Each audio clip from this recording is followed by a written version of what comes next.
Welcome back, student. In the last lecture, we have already studied about the fourth phylum, that is Platyhelminthes. Liver fluke है, Taenia है, इस तरीके से planaria, ये animal की हमने स्टडी की है.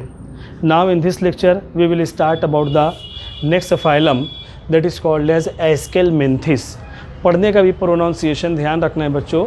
अभी आपका नया मामला है, दुश्वारी आएगी, नई टर्मिनोलॉजी का सामना होगा, तो ध्यान रखना है. एस्केलमेंथिस या इसी का दूसरा नाम है that is also called as निमेथिलमेंथिस. काफ़ी बड़ा नाम है, तोड़ कर पढ़ोगे तो आ जाएगा निमेथिलमेंथिस, इस तरीके से कहा जाएगा.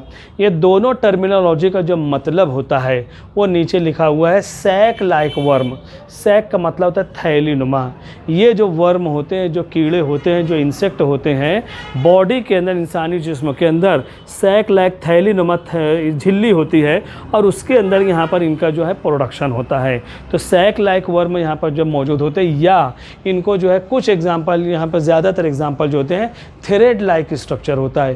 थ्रेड का मतलब होता है धागे नुमा हिस्सा होता है और इस तरीके से उनका फॉर्मेशन यहाँ पर जो है, यहाँ पर बॉडी के अंदर होता है. तो थ्रेड लाइक वर्म भी कहा जाएगा या सैक लाइक वर्म भी यहाँ पर जो है कहा जाता है. एक कॉमन चीज़ें यहाँ पर जो है पाई जाती हैं, इनके अंदर जो कैरेक्टर पाए जाते हैं, these are also considered as a parasitic nature. और यहाँ पर भी इनका जो नेचर रहेगा, they are acting as a endo parasite, body के अंदर दाखिल होते हैं और they show their adverse effect. इसके जो एडवर्स इफेक्ट है, मुज़िर असरात जो हैं, वो हमें बीमारी की सूरत में यहाँ पर दिखाई देते हैं. तो these are acting as a endo parasite. Body इनका जो होता है लॉन्ग होता है, लंबा होता है, थ्रेड लाइक होता है और सिलेंड्रिकल होता है. सिलेंड्रिकल यानी चपटा नहीं है, बल्कि साइड से देखेंगे राउंडेड रहेगा. अगर हम इनको फिगर के अंदर ड्रॉ करना चाहें तो इस तरीके से बॉडी जो है इलोंगेटेड होता है, थ्रेड लाइक धागे की शक्ल का यहाँ पर जो होता है, और इस तरीके से यहाँ पर जो है इसकी आउटलाइन देखेंगे तो सिलेंड्रिकल रहेगा, राउंडेड शेप में, चपटा नहीं रहेगा. अगर इनका सेक्शन लेंगे, कट करेंगे, तो बॉडी जो रहेगा सिलेंड्रिकल, राउंडेड यहाँ पर रहेगा. प्लेटीहेलमिंथिस का अगर हम सेक्शन लेते तो बॉडी जो रहता है उनका चपटा रहता है, इस तरीके से बॉडी चपटा दिखाई देता. ये कंडीशन यहाँ पर नहीं है, ये राउंडेड शेप में रहेंगे. तो इस तरीके से बॉडी लॉन्ग है, थ्रेड लाइक धागे नुमा है और सिलेंड्रिकल यहाँ पर जो है मौजूद होता है. उसके बाद इनका जो ओरिजिन होता है, ट्रिप्लोब्लास्टिक होते हैं. जर्म लेयर यहाँ पर जो पाई जाती है, these are made by triploblastic. 3 germ layer यहाँ पर जो है मौजूद होती है और इनके अंदर बायलेटरल सिमेट्री पाई जाती है. यहाँ पर ये एनिमल होते हैं, अगर मिडल से कट करना चाहे, एक ही प्लेन से हम कट करेंगे तो we can get 2 equal part. अगर कई एंगल से कट करने के बाद मिल जाते तो उसको हम रेडियल सिमेट्री कहेंगे. यानी यहाँ पर ऐसी बनावट है कि इसके अंदर यहाँ पर कट किया जाएगा तो मिडल से कट करने के बाद we can get 2 equal part. तो इनके अंदर बदे cut they can be cut with the help of by only 1 plane. एक ही प्लेन से, सिर्फ मिडल से हम इसको कट कर सकते हैं और 2 बराबर हिस्से यहाँ पर हासिल होते हैं. तो बायलेटरल सिमेट्री इनके अंदर जो पाई जाती है. फिर उसके बाद यहाँ पर जो रहेगा, ये जो एनिमल्स होते हैं इनके अंदर सीडोसीलोमेट कैटेगरी के अंदर ये शामिल हैं. सीडोसीलोमेट बॉडी कैविटी दिखाई देती है, लेकिन that are filled with the parenchyma cell. Body cavity that are filled with parenchyma cell. Parenchyma cell से वो जो ढके हुए होते हैं. इस तरीके से बॉडी कैविटी है, लेकिन क्लियर कट आइडिया उसका हमारे सामने यहाँ पर नहीं आता है. तो इनको जो है सीडोसीलोमेट कंडीशन यहाँ पर कहा जाएगा. एक अहम पॉइंट, अभी तक जितने भी एनिमल हमने देखे हैं, या तो सेल एग्रीगेट बॉडी प्लान है या ब्लाइंड सेक बॉडी प्लान है, लेकिन यहाँ पर ये पहले ऐसे एनिमल हैं जहाँ पर tube with in tube body plan यहाँ पर पाया जाता है. इसका मतलब यहाँ पर होता है इनके अंदर डाइजेस्टिव सिस्टम जो होता है वो कंप्लीट है. ऊपर का हिस्सा यहाँ पर जो मौजूद होता है, एक बारीक सुराख होता है जिसके ज़रिए से फूड मटेरियल बॉडी के अंदर जाएगा. ये माउथ का पार्ट होता है और आखिरी सिरे पर यहाँ पर सुराख होता है जो एनस कहलाता है. तो इसको tube with in tube body plan कहेंगे, या उसका मतलब रहेगा digestive system that must be complete. एक कंप्लीट डाइजेस्टिव सिस्टम यहाँ पर उसको कहा जाएगा. ये एक एडवांस कैरेक्टर है देखा जाए, जिसकी शुरुआत यहाँ से हो रही है. निमेथिलमेंथिस या एस्केलमेंथिस से इसकी जो शुरुआत होती है. यहाँ पर भी इनका जो बॉडी रहेगा, एक बारीक प्रोटेक्टिव कवरिंग पाई जाएगी जिसको हम कहेंगे क्यूटिकल यहाँ पर रहेगा. यहाँ पर भी एक एक्सक्रीशन का प्रोसेस होगा। नाइट्रोजिनस वेस्ट मटेरियल यहाँ पर भी खारिज होंगे, उसको एक्सक्रीटरी प्रोडक्ट कहा जाएगा। और यहाँ पर बॉडी सरफेस के ऊपर बारीक बारीक सुराख पाए जाएंगे जिसको एक्सक्रीटरी पोर कहेंगे। उसी के ज़रिए से नाइट्रोजिनस वेस्ट मटेरियल बॉडी के बाहर निकल जाएंगे। ये बॉडी के बाहर यहाँ पर जो है एक्सक्रीटरी पोर्स मौजूद होते हैं और इन्हीं के ज़रिए, जैसे हमारे बॉडी के अंदर यूरिन है, पेशाब है, नाइट्रोजिनस वेस्ट मटेरियल है जो पेशाब की सूरत में खारिज होते हैं, इनके बॉडी के ऊपर, बॉडी सरफेस के ऊपर एक्सक्रीटरी पोर्स मौजूद होते हैं which are responsible for elimination of the excretory material.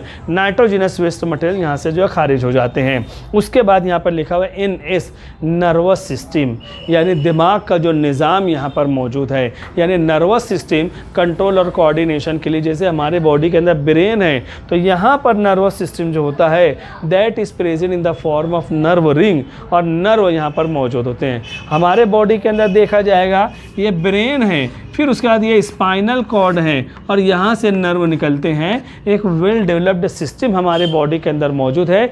इसके अंदर बच्चों यहाँ पर ऐसा ब्रेन वगैरह कोई पार्ट नहीं है। ब्रेन का जो काम किया जाएगा ये किस तरीके रिंग लाइक स्ट्रक्चर है, इसको नर्व रिंग हम कहेंगे। ये ब्रेन का, दिमाग का काम इसके ज़रिए से होता है। और फिर उसके बाद जो है ये नर्व फाइबर यहाँ पर मौजूद हैं और इसके ज़रिए से दोनों तरफ जो है यहाँ पर देखा जाएगा नर्व यहाँ पर जो निकलते हैं। इस तरीके से पूरे बॉडी के अंदर कंट्रोल और कोऑर्डिनेशन, तमाम इसकी ज़िंदगी का जो सिस्टम है, जो निज़ाम है, ये कंट्रोल करने का काम इसी के ज़रिए से होता है। और इसके बाद एक एडवांस कैरेक्टर यहाँ पर पाए जाते हैं। इनके अंदर जो सेक्सेस होते हैं वो सेपरेट होते हैं, यानी यहाँ पर मेल और female they are separate from each other. Male और फीमेल अलग अलग पाए जाते हैं। इसके पहले हमने देखा है हर्मैफ्रोडाइट कंडीशन है, यानी बायसेक्सुअल होते थे प्लेटीहेल्मिन्थेस जो थे, यहाँ पर यूनिसेक्सुअल हैं। और यहाँ पर देखा जाएगा सेपरेट है, सेक्सेस यहाँ पर सेपरेट हैं। जैसे हम मेल और फीमेल अलग होते हैं वैसे इनके अंदर भी मेल और फीमेल अलग होते हैं। ये जो फिगर है एस्केरिस की मैंने फिगर बनाई है, मेल जो होता है ये स्मॉलर साइज में होता है और उसका एनस का पार्ट कर्व होता है एस्केरिस के अंदर, और ये लार्जर जो होता है ये फीमेल एस्केरिस होता है जिसका आखिरी हिस्सा भी स्ट्रेट होता है। मेल और फीमेल एस्केरिस हैं। और यहाँ पर इसी तरीके फिलेरियल वर्म एस्केरिस, आप 12th के अंदर आओगे, एक डिसीज़ यहाँ पर होती है एस्केरियासिस। एस्केरियासिस ये बीमारी है जो कहीं क्रीम की बीमारी होती है। जैसे इसके पहले मैंने टेनिया के ताल्लुक से बताया, उसको चपटे दूधे कहते हैं। सिलेंड्रिकल बॉडी है तो इनको गोल दूधे कहा जाएगा एस्केरिस। और यही क्रीम की, कद्दू दाने की बीमारी होती है जो यहाँ पर जो है बच्चों के अंदर, परिंदों के अंदर ये पाई जाती हैं। और दिन ब दिन वो लिविंग ऑर्गेनिज्म कमज़ोर होता चला जाता है क्योंकि उसको सही अमाउंट में न्यूट्रिएंट्स नहीं मिल पाता है। वो ये इंसेक्ट जो है यहाँ पर उसको यूज़ कर लेते हैं। इस तरीके से दे क्रिएट प्रॉब्लम, ये जो है यहाँ पर प्रॉब्लम क्रिएट करते हैं। और यहाँ पर जो है दूसरा जो यहाँ पर फिलेरियल वर्म है, फिलेरियल वर्म जो होते हैं ये भी यहाँ पर जो है रेयर केसेस में हमारी तरफ ये पेशेंट पाए जाते हैं। ये भी जिस्म के अंदर दाखिल होते हैं और जिस्म के अंदर बहुत सारी जगहों पर ये इन्फेक्शन पैदा करते हैं। हाइड्रोसिल मर्दों के अंदर बीमारी पाई जाती है, फीमेल के अंदर जो है यहाँ पर जो है ब्रेस्ट के अंदर जो यहाँ पर स्वेलिंग पाई जाती है। तो यहाँ पर एक यहाँ पर ख़तरनाक जरासीम के अंदर ये फिलेरियल वर्म जो है यहाँ पर उनका शुमार होता है। इसके ज़रिए से ख़ास तौर से जो बीमारी पाई जाती है उस बीमारी को कहा जाएगा एलिफेंटाइसिस। उस बीमारी को कहा जाए एलिफेंटाइसिस, यानी पैर के अंदर इतनी सूजन आती है कि एलिफेंट के जैसा, हाथियों के जैसे पैर जो यहाँ पर मोटे हो जाते हैं, ये कंडीशन पाई जाती है। तो इस तरीके से ये फाइलम हमारा जो है, ये जो है यहाँ पर फाइलम एस्केलमेंथिस नेमेथेलमेंथिस कंप्लीट हो जाता है। नोट कर लेना, स्क्रीनशॉट ले लो आप। Thank you very much.